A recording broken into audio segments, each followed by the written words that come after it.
Let's ask Indiana Senator Dan Coats. He's the former U.S. ambassador to Germany. Senator, thanks for joining us this afternoon. This is a very weighty issue we're talking about right now, and our condolences, of course, go out to the people in Paris, France.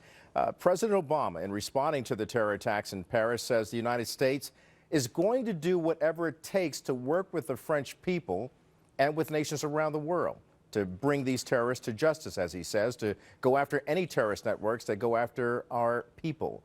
Senator, what do you think our response should be immediately?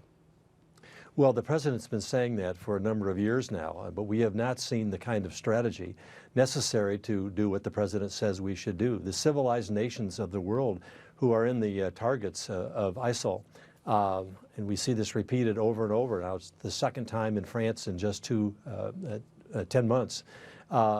We need to go on the offensive to deal with this. Not, we all pour out our hearts and grief toward the victims here, but it's time that we took some offensive measures with the world to address this cancer that is spreading throughout more than the Middle East, but throughout Europe, and we know we're also in their sights. And so what we need to do immediately is, I think, gather the world's nations on this global war on terror and truly make it global, and take the action necessary to stop ISIL from continuing to grow, to draw hundreds, if not thousands of people for training, to send them back to their homeland to create havoc here. We have to do more than condolences, and we have to do more than just false promises that we're going to do everything we can, and everybody knows under this president we've done very, very little. And Senator, you mentioned that, and to your point, the White House was asked the question, has it changed its strategy towards ISIS in the wake of what's happened in Paris, France? There was no response to that. But here's another point. British Prime Minister David Cameron and Germany Chancellor Angela Merkel have also expressed their sympathy to the French people, as well as their outrage and their resolve to fighting ISIS. Senator, you once served as the U.S. ambassador to Germany. Does it give you a deeper understanding of how this act of terror is deeply felt among Europeans, because it's a smaller neighborhood there, and they react quite differently than we do here in the United States? So what say you about their reaction, and also what should they be discussing at the G20 summit?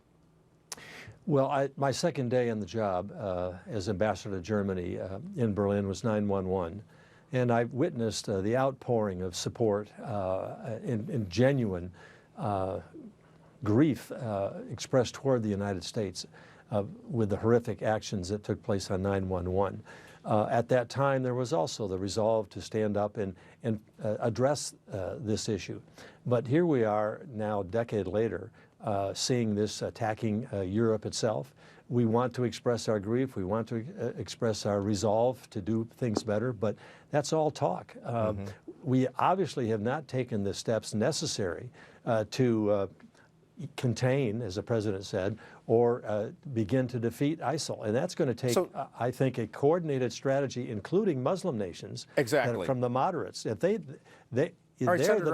also in the crosshairs. Okay, they're also in the crosshairs as well, as we talked about before. Moderate Muslims, Yazidis, Christians, everybody, Arab nations, European nations. But I wanted to ask you specifically, what can you take to Congress to get Congress to act on this? And do you think we get it here in America that this is real, that ISIS is a serious threat that wants to have world domination? Well, we are exhausted from the wars in Afghanistan and Iraq. People don't want to have to send massive U.S. troops back to an area where we have not been successful, which is why I think a new strategy has to be undertaken. But the president is commander-in-chief.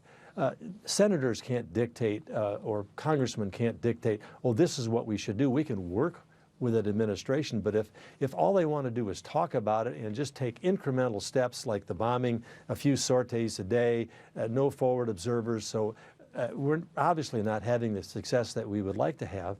We're willing to work with the president to put a strategy together, and in my view, we need to gather troops from those Middle Eastern nations.